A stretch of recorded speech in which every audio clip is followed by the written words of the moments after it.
By the end of this video, you'll figure out why you're never making it to your perfect rank, like top 500. You're looking at a tank one-trick pony who reached Celestial and has too many hours on his game. I know what I'm talking about. One of the reasons you're never making it to your perfect rank is because you don't know how to read the damn room.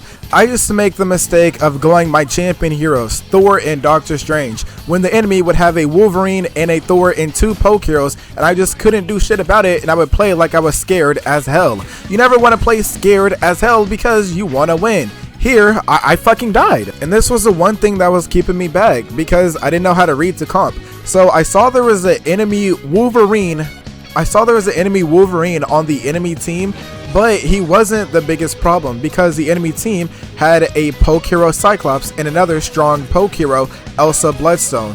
So I literally used my brain. I said, oh, I have the power of the internet. And I realized if you want to counter poke slop, I'll tell you later. And I also used to make this other mistake because there's this unspoken rule. You gotta go 2-2-2, 2 tanks, 2 supports, 2 DPS, and you have to have a main tank. And there's also another big mistake. When you see poke heroes, you gotta play a shield tank. But let me flip this on top of your head and show you how Angela could carry you to your perfect rank. The only issue with shield tanks against poke heroes is your shield is on a resource. And what if I told you there is a way to use an infinite shield glitch inside of Marvel Rivals? To show you an example, Magneto can only keep his shield up for a certain amount of time.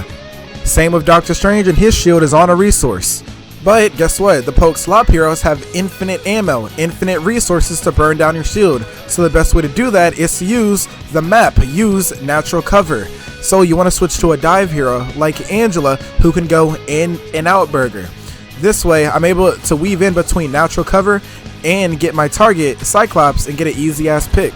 And here's another example of it working. Since I was an Angela in the back line, I kept this poke hero's focus away from poking my enemy healers and onto me. In a second, he's gonna turn around. See, look, I did that. So I was able to chase this Cyclops and keep the focus fire away from my team. So that way, my team actually had a chance to stand up, and I had a Cyclops chasing me like a little bitch. But there's a part 2 of this. So the enemy team, after we won the second point, the enemy team decided to run triple support, and I just couldn't get any picks. I tried to get the teamwork and see what one of my DPS were shooting at and focus fire there, but we just couldn't. It wasn't until someone on the mic said, if we want to win this, we need dive. So we lost the second point, and my team actually went all dive, and we ended up mollywopping the freaking poke slop.